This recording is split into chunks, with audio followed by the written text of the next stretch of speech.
자, 교재 3페이지 볼게요. 부동산 학. 자, 나온다면 한 5, 6년마다 한 문제 나올까 말까 아주 약한 부분입니다.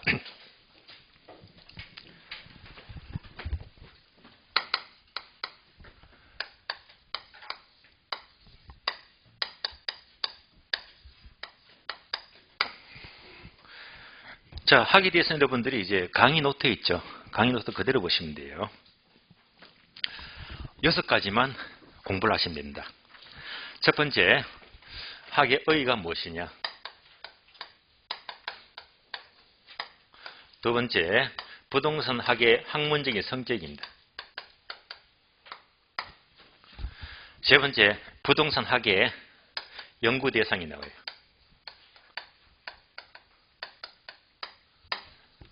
네 번째가 연구 분야가 되고요.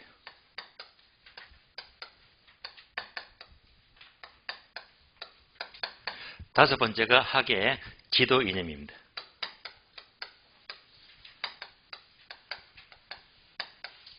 마지막으로 여섯 번째, 학의 일반 원칙이 나와요.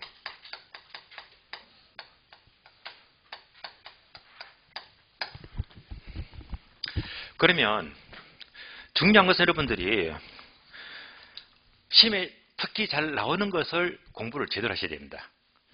기출문제를 분석하면요, 이 6개 파트 중에서도 가장 집중적으로 출제가 되고 있는 것이 성격, 다음에 일반 원칙입니다. 그래서 이 두 군데에서 문제가 집중적으로 묻고 있습니다. 나온다면. 하나씩 보기 전에요. 그러면 부동산 학이다. 이 학자가 붙어버리면 그대로 학문이죠. 학문.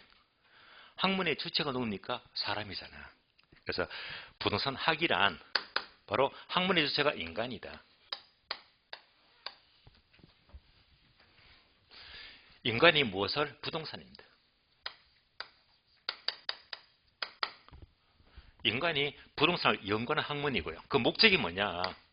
양자 간의 좋은 관계, 관계의 개선이 목적입니다. 따라서 부동산 학의 목적은 인간과 부동산과의 관계 개선이 목적입니다. 자, 그러면 이제 학의 의의부터 먼저 볼까요? 부동산 학을 보기 전에 먼저 부동산이 뭐지?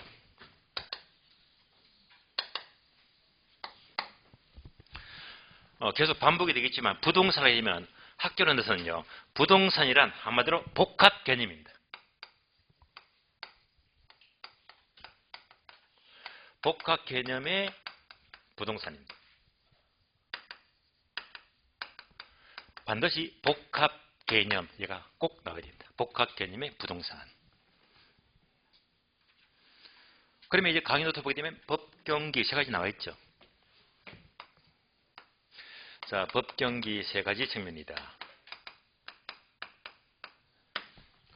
첫 번째, 법률적인 측면. 두 번째, 경제적 측면. 세 번째, 기술적인 측면입니다. 얘는 다음 시간 공부해요. 법률적 측면은 주로 이제 민법에서는 토지와 그 정착물을 가리키는 거고, 그 다음에 경제적 개념은요, 뭐 자산, 자본, 생산 요소, 소비재, 상품 등을 가리키고, 기술적인 측면은 공간, 자연, 위치, 환경 이런 것들을 말하잖아요. 이걸 전부 다 포함해서 부동산 이렇게 불려요. 복합 개념. 복합 개념의 부동산입니다. 간단한 예를 들어볼게요. 예를 들면 네거리 도로가 있어요. 여기다가 건물을 짓자 하게 되면 항상 뭘 따지지? 복합 개념, 법경기 세 가지를 따져야 됩니다. 먼저 자, 여기가 이제 미검역으로 볼게요. 제 학원 주변입니다. 첫 번째, 법률적인 측면은 가장 먼저 기본적으로 용도지역 따지죠. 용도지역. 저희 용도지역은 상업지역이 상업지역. 용도지역이 꽤 높잖아요. 그러니까 상업지역이니까 청소를 높이 올릴 수가 있어요.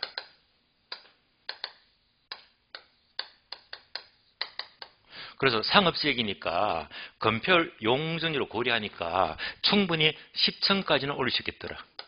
이거 바로 법률적인 측면입니다. 10층까지 가능한데요. 두 번째, 경제적 측면은요. 10층 건물 지었는데 5층까지만 사무실이 임대가 되고 6층부터 나머지 반은 공실이야. 그럼 이 건물 망하는 겁니다. 그러니까 공실이 없이 됩니다. 이걸 따지는 게 바로 경제적 측면이 되고요. 세 번째, 기술적인 측면은 지금 이 건물이 코너에 지었잖아요. 코너에. 지으니까 멋진 겁니다. 만약에 이 10층 건물을 코너에 짓지 않고 이런 땅이 있죠. 자리용 토지. 여기다가 짓게 되면 이 건물도 망하는 겁니다. 그러니까 물리적인 측면도 갖춰야 됩니다. 그래서 항상 부동산 하게 되면 법률적으로 용도지역이라든지 경제적으로 공시 없어야 된다. 좋은 모양새의 땅에다가 건물을 짓는다. 모두 법경기를 따져봐야 됩니다. 결국 부동산 학은 부동산을 법경기를 종합적으로 보기 때문에 화살표되어 있죠. 그리고 네모되어 있죠. 바로 종합과학입니다. 법경기를 체계화시킨 종합과학이고 또 세 가지가 모두 반영이 된 응용과학입니다.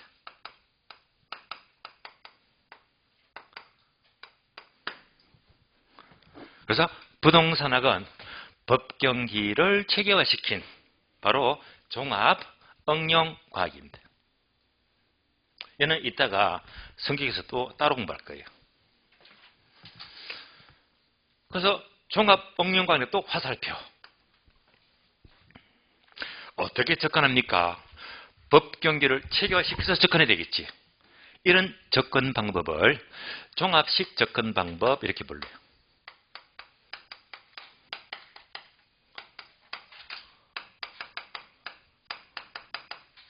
이렇게 네모 칸을 메꾸시면 돼요.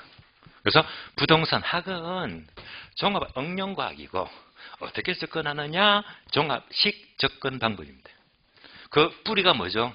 법경기, 복합 개념이니까. 자, 이제 이렇게 틀을 잡고 책을 봐요. 책 3페이지. 3페이지 보시면 괄호 1번 학의 정의가 나와요. 동그라미 1번만 보시면 돼요. 1번 한 줄만 밑줄 하세요. 부동산 학은 밑줄 하세요. 부동산 활동의 능률화 원리 및 그 응용 기술을 개척하는 종합 응용과학이다. 다시 능률화 원리 굵게 한 번 더 밑줄. 응용 기술 굵게 한 번 더 밑줄. 자, 능률화 원리는요. 쉬운 말로 이론 활동입니다. 이론 활동이고요. 응용 기술, 얘는요, 실무 활동입니다. 그러니까 부동산학은 이론과 실무를 모두 포함시키는 종합 응용과학입니다. 학자가 누구죠? 김영진 교수. 김영진 교수는 참고로 1960년대, 70년대, 80년대까지 초창기죠, 그죠? 그때 이 뿌리를 체계를 채우신 분이고, 김영진 교수가 이렇게 보니까 결국 종합 응용과학이다. 어떻게 접근하지? 종합적으로 접근합니다. 2번 이하는 쳐다보지도 마세요. 1번만 하시면 돼. 그래 2번 다음 페이지 봅니다. 학의 이념. 부동산학은요, 두 줄 나와 있죠. 두 번째 줄 있죠. 적 밑줄입니다. 부동산과 인간과의 관계 개선을 도모 밑줄. 지금 저거 들었네. 부동산과 인간과의 관계 개선을 도모한 것이 학의 목적입니다. 네모 2번 학의 목적. 네모 2번 앞에다가 X. 쳐다보지도 마시고요. 시험과 무관하다. 3번 연구대상. 나왔네. 연구대상. 그럼 연구대상 보기 전에 성격 먼저 봐요. 성격. 자, 우리 강의 노트는 성격이 먼저 나와 있잖아요. 우리 성격부터 먼저 봅니다. 우리 책은 5페이지죠. 네모 4번 보니까 학문적 성격이 나오잖아요. 성격을 먼저 봅니다. 그러면 먼저 강의 노트 보니까 성격은 첫 번째, 부동산학은 종합과학이다.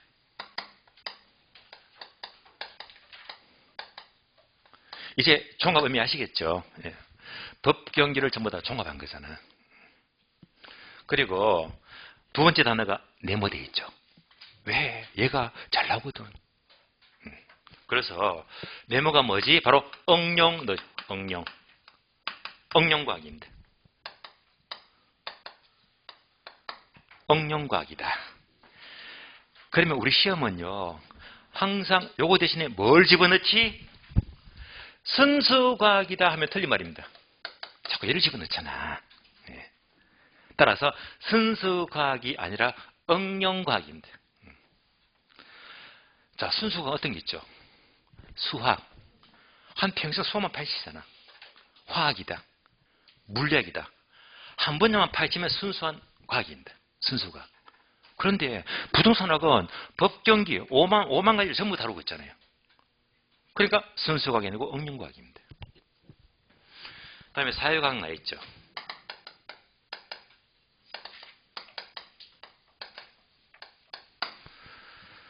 아마 철학자 아리스토텔레스가 인간은 사회적 동물이다. 그럼 이제 사회하게 되면 바로 그 구성요소가 인간입니다. 인간. 항상 학은요, 인간과 관계가 되어야 됩니다. 사회과학이 틀린 말은 자연과학이라면 틀린 말입니다. 자연과학은 아니에요. 지구과학이다. 이런 식으로 자연과학이 아니라 항상 인간과의 관계를 연구하는 사회과학입니다. 다음에 경험과학이죠.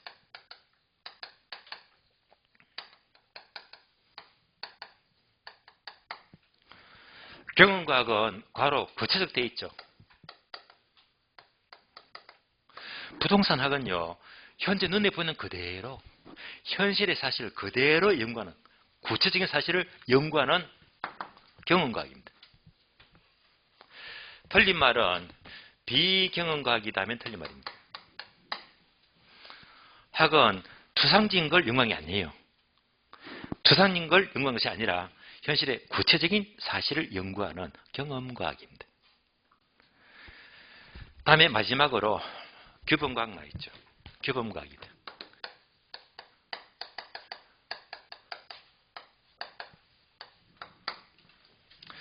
자, 규범과학을 알기 위해서는 또 비교할 것은 뭐냐? 바로 실전과학입니다.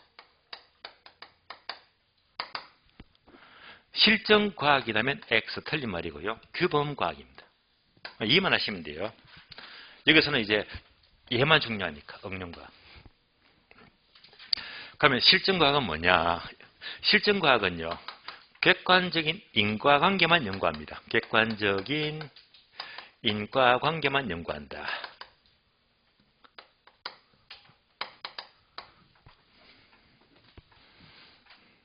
예를 들어 볼까요?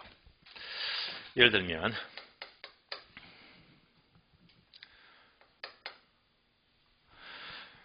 자, 정부가 GTX 노선을 확장하는데 엄청난 호재죠. 또는 제3기 신도시를 건설하는데 엄청난 호재죠. 이런 개발기 발표가 되면 그 지역의 인구가 증가합니다.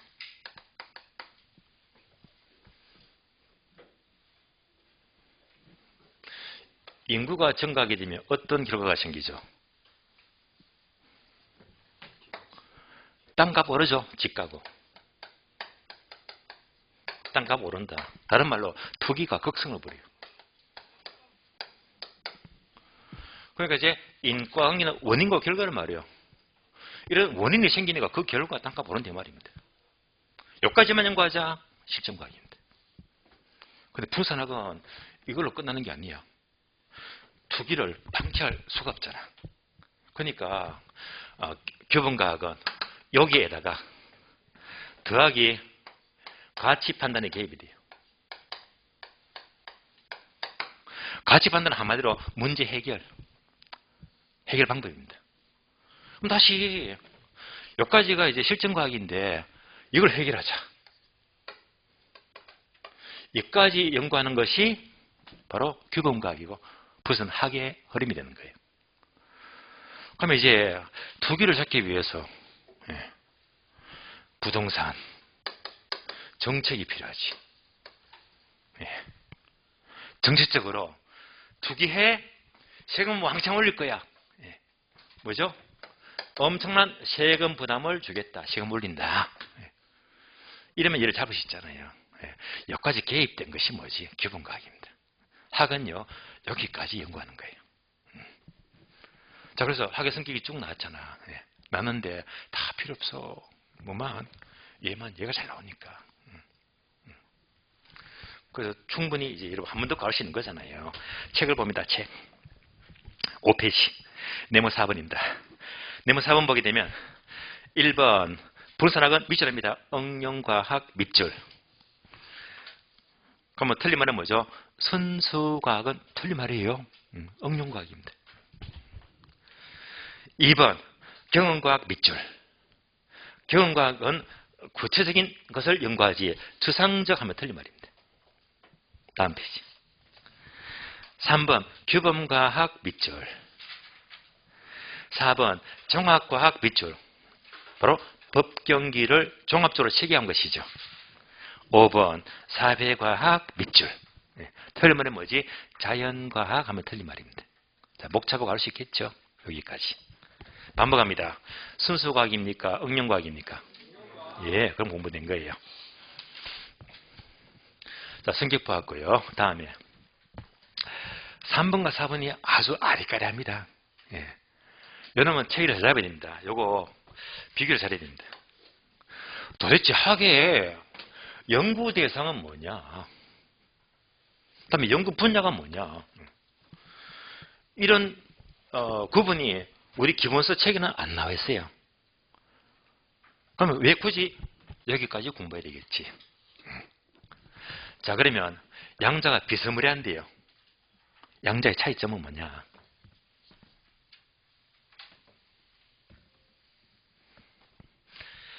연구 대상은 일본어입니다. 일본어를 우리나라 가져온 거야. 다음에 연구 분야는요, 미국 쪽입니다. 뿌리가 달라요. 그럼 이제 연구 대상 하게 되면요, 좀 전에 봤죠? 김영진 교수. 이분이 우리나라 학의 뿌리를 종합적으로 체계화시켰고, 예. 아주 기도가 커요. 언제? 70년대, 80년대. 초창기입니다. 90년대 들어오면서부터, 90년대. 이때부터 예비중이 점점 떨어집니다. 그런데 지금 복합 개념, 종합운용학 있죠? 이건 전부 다 일본 쪽입니다. 일본 쪽이에요. 그런데 90년대 들어서면서부터 미국 쪽 이런도 아주 많이 받아들이기 시작합니다. 이때 대표적인 학자가 바로 안정근 교수예요. 미국에서 박사에 받았고요. 개인적으로 이분은 저한테 제가 석사학위 지도교수예요. 저는 아주 친하신 이분이 출전도 여러 번 들어갔는데 이분 들어가면 시급합니다. 문제 너무너무 어렵게 내거든. 들어가면 돼요? 안 돼요? 안 돼요. 걱정하지 마세요. 이제는 나이가 하도 많이 들어가지고 지금 70을 넘어가지고 안 들어가 줄지요. 네, 걱정하지 마세요.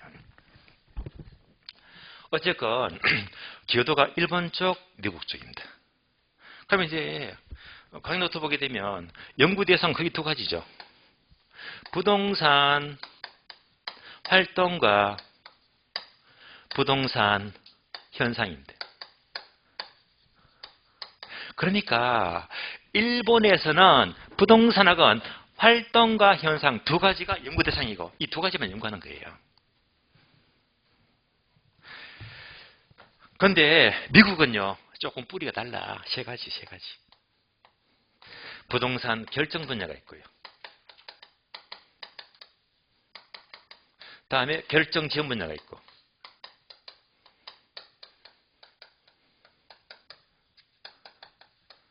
다음에 기초 분야가 있어.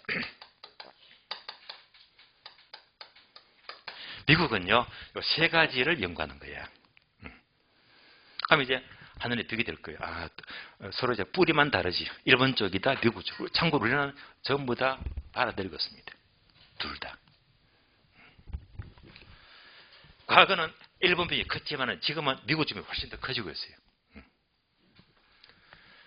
그럼 이제 활동과 현상은 일본적 계열이고 얘가 연구 대상인데, 학위 연구 대상 두 가지인데, 그럼 이제 이 두 가지가 어디서 나와? 우리 책은 얘가 57페이지, 57페이지.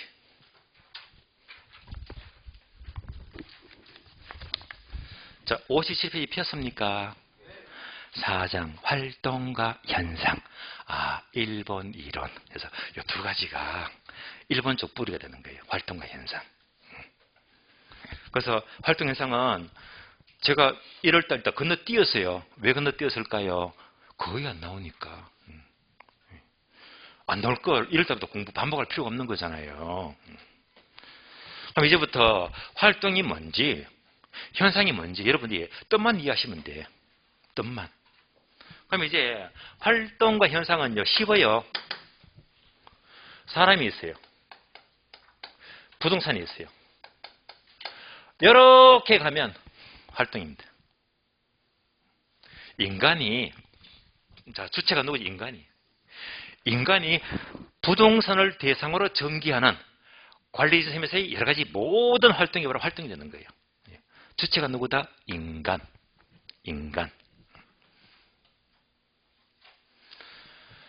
한번 볼까요? 사람이 있죠. 요 그림에서 사람이 있어. 부지나 건물이 있잖아. 얘는 뭐지? 부동산이 있지. 어떻게? 요렇게 되겠네. 주체가 인간이잖아.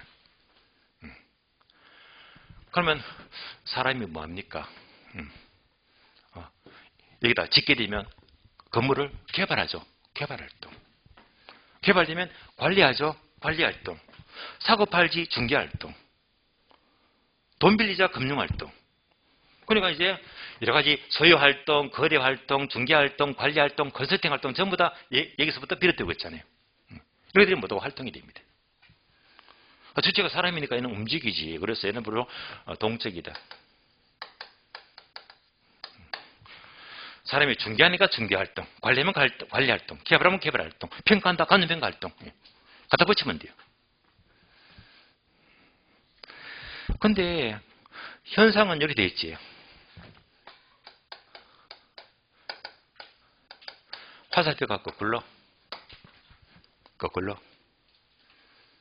거꾸로면 누가 주체가 되지? 부동산이. 사람은 가만히 있어요. 근데 얘가 이제 또 움직이는 거야.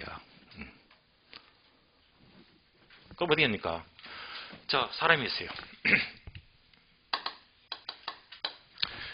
자, 요렇게 비롯되면 활동이 되고, 거꾸로 이제 요렇게 움직이잖아요. 부동산으로부터 비롯되는 여러 가지 법칙적 현상, 이가 바로 현상입니다. 다만 화살표만 바뀔 뿐이다. 사람은 가만히 있어요. 가만히 있는데 건물을 다 지었더니 얘가 알아서 건물이 노후화돼. 얘가 바로 건물의 수명 사이클 현상 작업 돼요. 활동 작업 못해요. 따라서 자, 건물의 수명 사이클 현상하게 되면 건물 짓기 전 정개발 단계, 다음에 신축하죠. 다음에 건물이 안정이 되었죠. 건물이 노후화돼요. 다음에 철거 직전 완전 폐물 단계가 됩니다. 나중에 암기하겠지만 전신 안노완 이렇게 건물이 사이클 나이를 먹더라.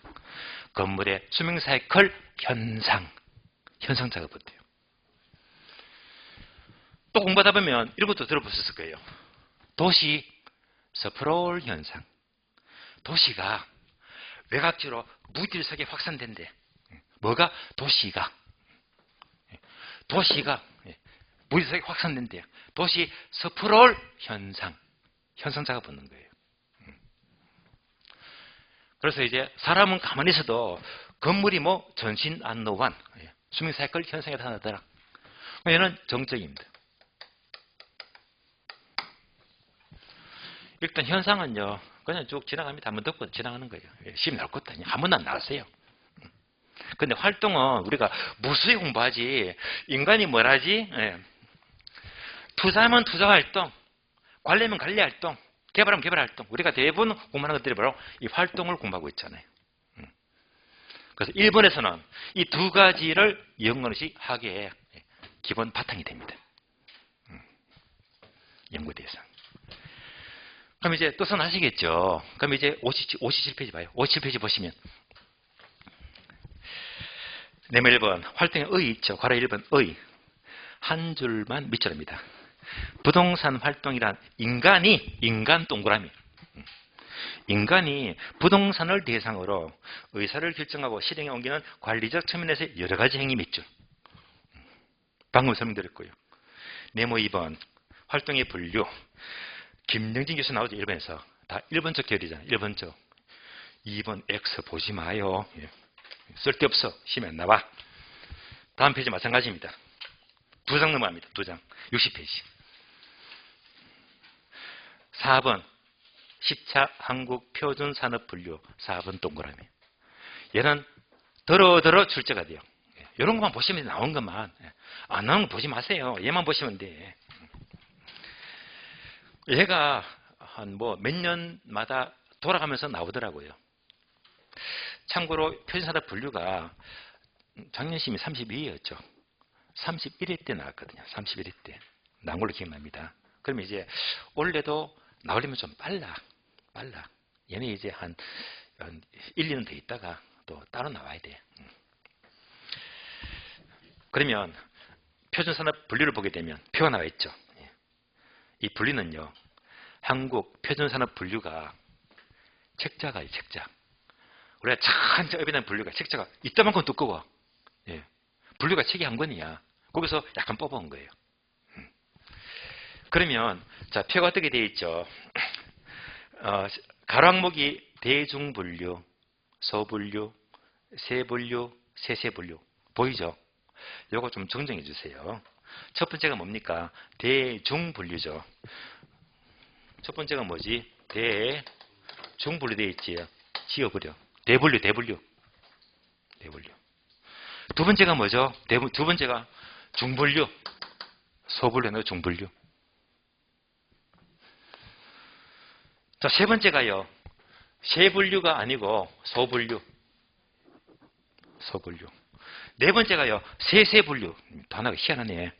얘가 뭐지? 세분류. 되시겠죠? 대분류, 중분류, 소분류, 세분류. 이렇게 고쳐주셔야 됩니다. 그러면 부동산 업은 대분류. 한 개밖에 없잖아. 근데 중분류가 들어갈 필요가 수가 없잖아요. 틈이 없잖아요. 중분류가 두 개네. 부동산업은 임대 및 공급업. 임대하고 공급은 이렇게 구분되고 내려가서 관련 서비스업, 서비스. 중분류가 두 개네요. 임대 및 공급업과 서비스업입니다. 세 번째 소분류는요. 임대 공급업은 다시 두 개로 구분되잖아요. 하나가 부동산 임대업이고 임대 동그라미 임대. 두 번째가 부동산 개발 동그라미 및 공급업 공급 동그라미. 그래서 소분류가 임대업도 있고 개발업도 있고 공급업도 있고. 다음에 네 번째 세분류는요. 자, 잘 보세요. 임대업은 항목 3개 있죠. 주거용 동그라미. 주거용 건물 임대업. 비주거용 동그라미. 비주거용 건물 임대업. 기타 동그라미. 기타 부동산 임대입니다. 그러니까 임대업은 종류가 세 가지네. 주거용, 비주거용, 기타 세 가지로 세분되고 있습니다. 다시 개발 공급업도 똑같아. 첫 번째 주거용 동그라미. 두 번째 비주거용 동그라미. 세 번째 기타 동그라미. 똑같이 하늘에 확 보이잖아. 그러니까 임대업이나 개발 공급은 똑같이 주거용, 비주거용, 기타 구분되고 있어요. 내려갑니다. 서비스업. 서비스업은 관리업, 관리 동그라미. 관리업은 서비스업이죠. 내려가서 부동산 중개 동그라미. 여러분 이제 중개사 활동하게 되면 얘는 서비스업이잖아요. 다음에 중개 자문 및 감정평가 동그라미. 그래서 서비스업은 관리업, 중개, 감정평가. 그런데 자, 관리업은요. 이제 동그라미 안 합니다. 주거용, 비주거용 있죠. 기타가 있어요, 없어요? 없지. 기타 X 적어주고 기타가 안 들어가요. 기타가 안 들어가. 중개변의 평가은요. 항목 3개 있죠. 기타가 있어요, 없어요? 없잖아. 기타 X.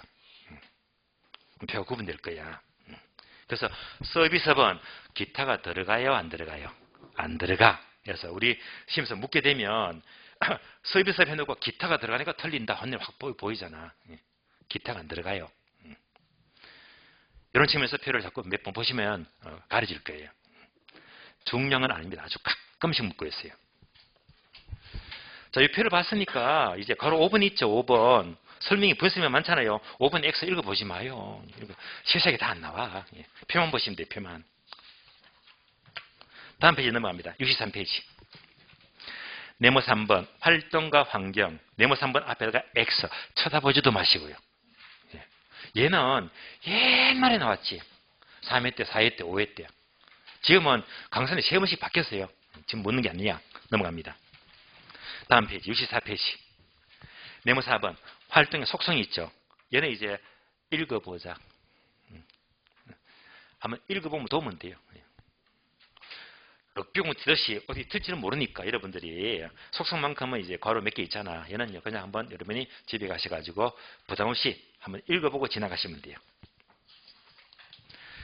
68페이지.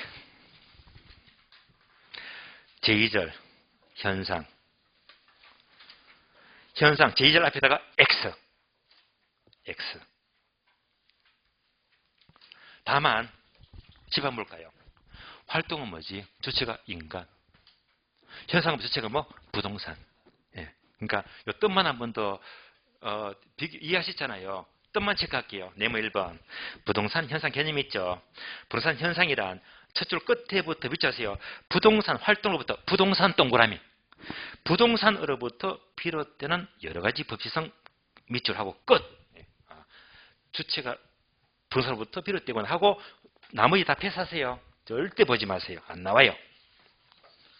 어디까지? 다음 페이지까지. 자, 그래서 이제 결국 활동과 현상은 어디다? 일본. 김여진 교수. 이분이 일본 가서 오래 유학하고 와서 이 학에 뿌리를 내린 거거든요. 그럼 이제 여기서는 우리 책을 보게 되면 표준산업 분리 있죠. 예. 그 정도 그 표만 보시면 돼요. 그 표만. 예. 그거 웬만한 거 다 패스하세요. 안 나와. 예. 자, 다시 이제 원래 페이지 봅니다. 원래 페이지가 몇 페이지입니까? 앞에 쭉 넘어가세요. 7페이지, 7페이지. 7페이지 봅니다.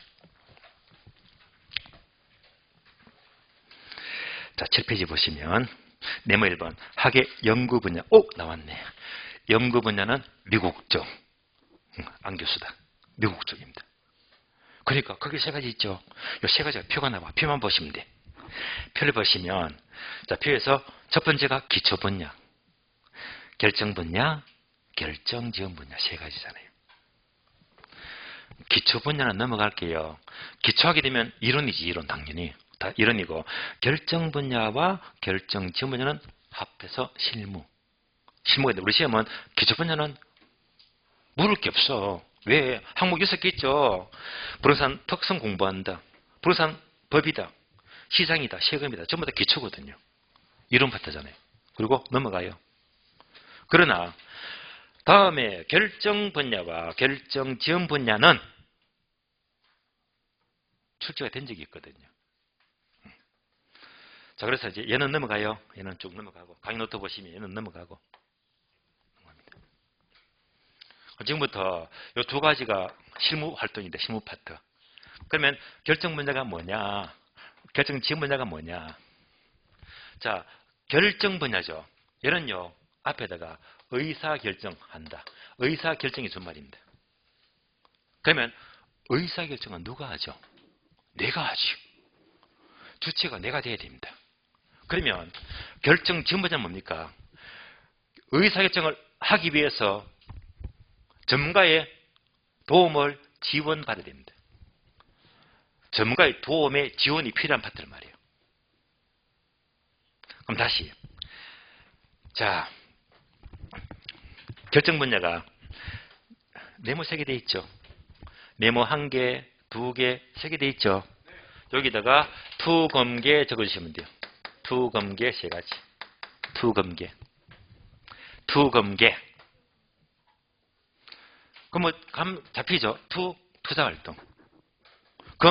금융활동. 개발활동. 투검계. 투검계. 자, 볼게요. 투자하게 되면 내 손에 현금이 1억이 있어요. 야, 1억 들고 땅을 살까, 오피스를 살까, 주식에 투자할까, 내가 결정해야 됩니다.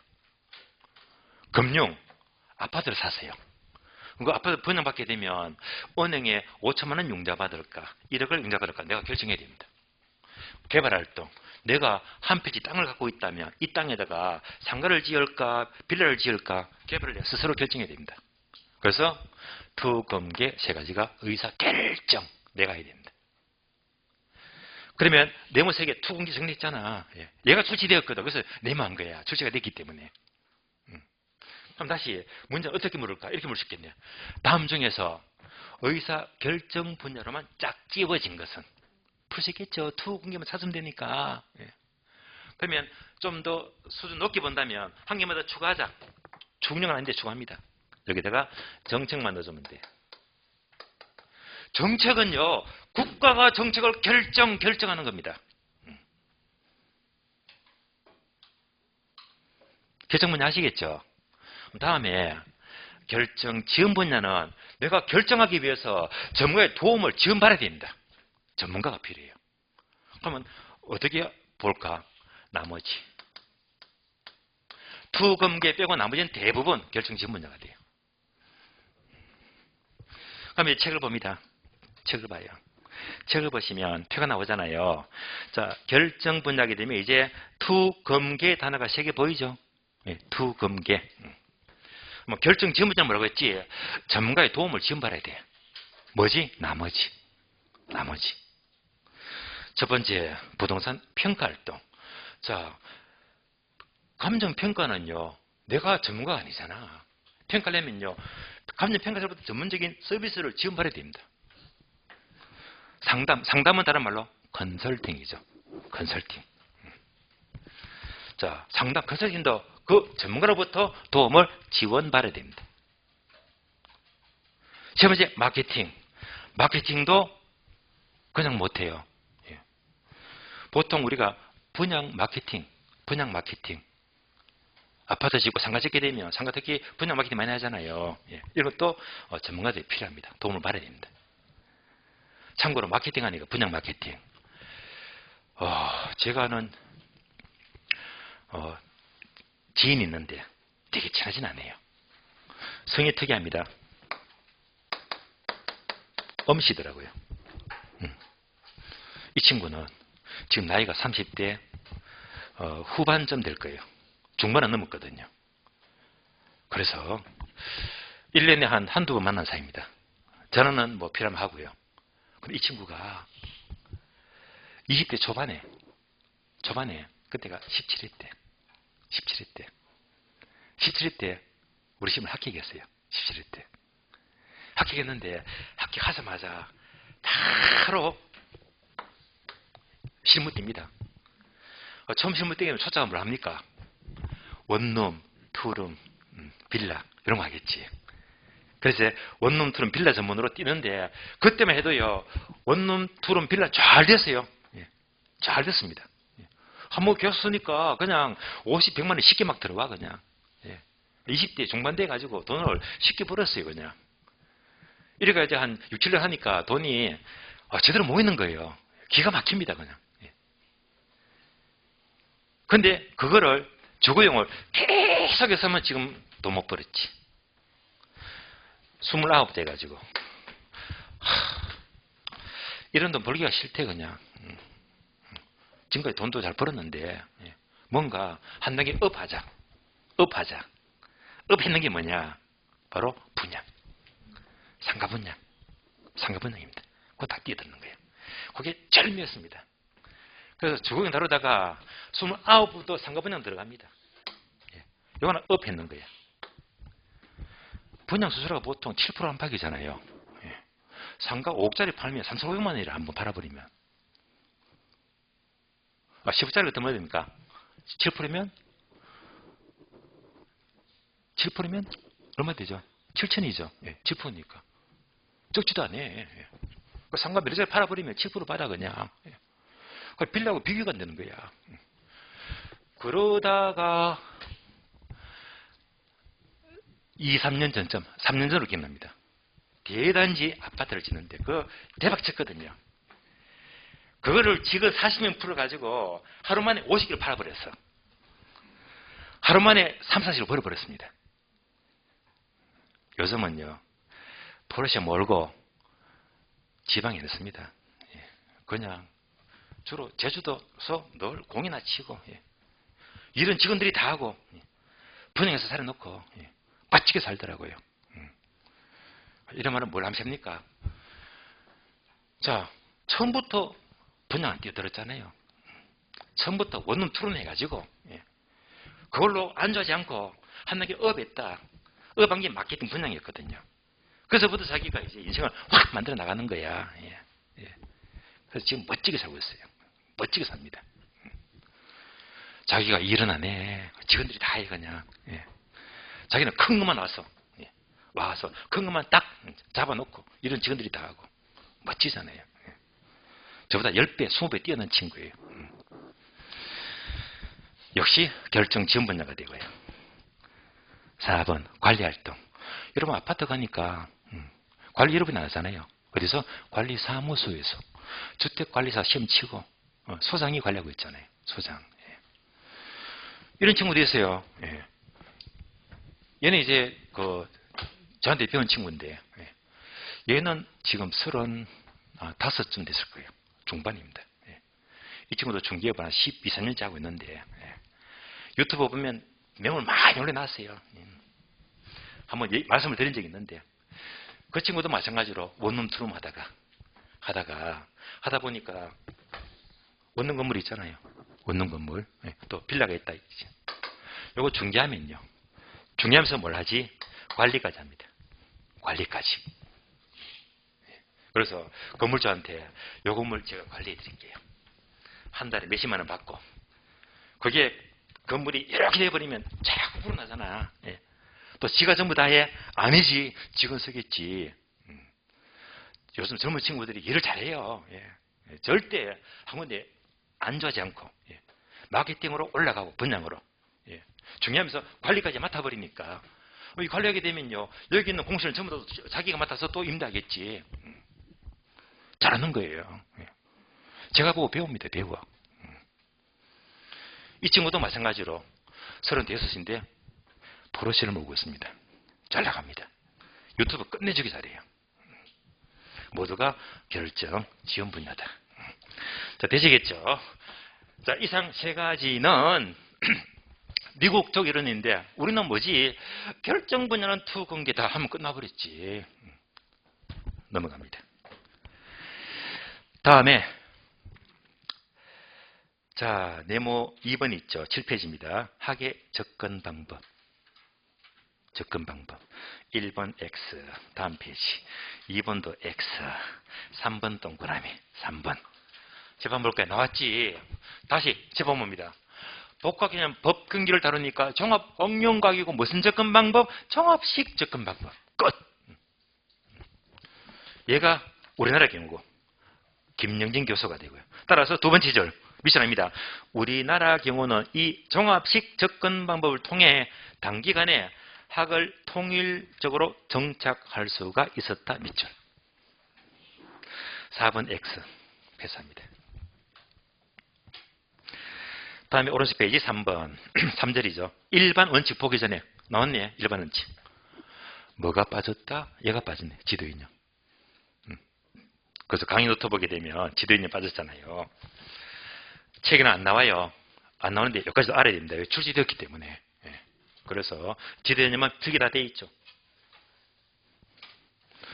자, 지도인형 보게 되면 크게 세 가지. 효율성과 형평성과 합법성입니다. 세 가지. 요 세 가지가 부동산학의 지도인입니다. 자, 그 유명한 이창석 교수님이 쓰신 책에 이렇게 나와 있거든요. 출제가 되었고. 어떻게 출제가 되었느냐 하면 여러분들은요. 요거 두 개만 묶어주면 돼요. 요거 두 개 묶어주고. 효율성과 형평성 묶어주고 적어주면 돼요. 바로 정책의 2대 원리. 정책의 2대 원리. 그래서 과거 9회 때 다음 중에서 집가 정책의 2대 원리는 1번, 2번, 3번, 정답 4번 효율성과 형평성 이렇게 물었잖아요. 출제가 되기 때문에 설명을 드립니다. 그러면 효율성이 뭡니까 하게 되면 얘는 주로 민간 부문 되어 있죠. 형평성은 바로 공공 부문이라고 되어 있는데 어쨌건 효율성하게 되면 자원의 효율적 배분입니다. 효율적 배분이다. 이렇게 나왔을 거예요. 강의 노트에. 다음에 형평성은 효율적 배분이 아니고 공평한 배분이다. 공평한 배분이다. 이렇게 나올 겁니다. 그러면 이제 따로 이렇게 해가지고 예를 들면 빈괄호 되어 있지. 이런 것도 여러분들이 쓰면서 공부를 하셔야 됩니다. 예를 들면 자, 효율성이 반영된 대표적인 정책은 바로 지역지구제입니다. 용도 지역지구제. 지역지구제의 목적이 바로 그 지역마다 효율적 이용이 목적이잖아. 그러니까 정책의 원리가 되는 거예요. 다음에 형평성은요. 자원의 공평한 배분인데 이런 대표적인 예가 바로 조세 정책입니다. 조세. 자, 세금 원리가요. 자, 5,100만이 넘어가죠. 우리나라 모든 국민이 세금을 똑같이 내면 형평이 안 맞잖아. 그러니까 형평이 맞다는 것은 돈 많은 사람은 세금 많이 내고 없는 사람은 적게 내고 이게 형평이 맞잖아요. 이게 공평한 거예요. 세금의 목적이. 그래서 이상 이 두 가지가 바로 정책의 2대 원리가 되고요. 그럼 이 두 가지 하시겠죠. 얘들을 법으로 만들려고 하게 되면 반드시 법으로 만들기 위해서는 법률에 적합해야 됩니다. 합법성. 법의 근거가 있어야 되고요. 법률에 적합해야 됩니다. 이상 세 가지가 이창석 교수가 말하는 학의 지도 이념 세 가지를 들을 수 있겠네요. 참고로 한 가지 더 추가하면요. 효율성과 형평성은 이렇게 움직입니다. 자, 화살표가 요거는요. 서로 반대라 반대, 반비례. 반비례 관계를 말해요. 반비례 관계. 반비례 관계를 다른 말로 상충 관계다. 상충 관계. 이 말은 뭐냐면 효율성을 강조하면 형평이 무시가 된다. 반대로 움직입니다. 그럼 예를 들어 볼까요? 자, 다시 지역지구지. 지역지구지. 예를 들면 용도지구 두 개가 지정이 되어 있습니다. 왼쪽은요 개발 목적이고 오른쪽은 보전 목적입니다. 그래서 얘는 이제 상업지역이다. 얘는 녹지지역이다. 개발해, 환경 보호를 해. 예. 지역지구제는 효율적 이용을 도모하는 게 맞잖아요. 그러니까 이제 얘가 나왔잖아요. 근데 문제가 생겨서 요 인접한 땅에 이제 갑이라는 사람이 요 땅을 갖고 있어요. 또 요 동네 여기 있어. 을이 이 땅을 갖고 있습니다. 갑하고 을인데 딱 붙어 있잖아. 몇 것 차이? 한 것도 안 돼. 딱 붙어 있어요. 그런데 얘는 상업적이니까 땅값 어마어마하게 비싸겠지. 얘는 녹지적이니까 땅값 뚝 떨어지잖아. 그러니까 딱 붙었는데 한 끗 차이인데 피해가 엄청나잖아요. 내려가니까.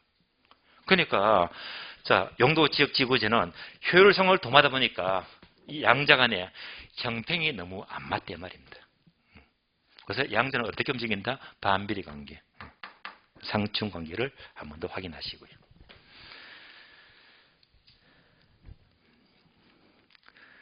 자, 그러면 이제 6번 남았죠. 일반원칙. 자, 일반원칙도 중자도 체크되어 있네요. 잘 나온다고. 예. 일반원칙. 자, 일반원칙은 네모 4개 되어 있죠. 네모 4개. 그러면 네모 4개인데 능, 안, 경. 보통 세 가지가 능, 안, 경. 세 가지인데 한 개를 추가하면 공 4가지입니다. 그래서 능, 안, 경, 공 4가지를 적어주면 돼요. 능, 안, 경, 공. 여러분들은 그냥 능, 안, 경 3가지만 하시면 돼요. 자, 그래서 얘가 이제 책을 봅니다. 책을 보게 되면 우리 책은 9페이지. 9페이지를 보시면 일반 원칙이 나오잖아요. 네모 1번 능률성 첫자 능 동그라미. 다음 페이지 2번 안전성 안 동그라미. 3번 경제성 경 동그라미. 4번 공정성 공. 합치니까 뭐지? 능, 안, 경, 공. 보통은요, 대부분 학자가 3가지를 인정해, 3가지. 근데 공정성, 얘는 소수. 대부분 학자가 3가지까지를 인정하는데, 공정성을 추가시킨 학자가 방경식 교수라고요. 방경식 교수도 초창기는 우리 시험 출전 들어갔었어요. 근데 이제 이분이 한 개 더 추가해서 집어넣자 해서 지금은 능, 안, 경, 공 4가지지만 우리 시험은 얘는 거의 안 나와요. 뭘 묻지? 능, 안, 경 3가지만 보시면 되고요. 상세한 설명은 쉬었다가 다음 시간 이어서 보겠습니다. 쉬겠습니다.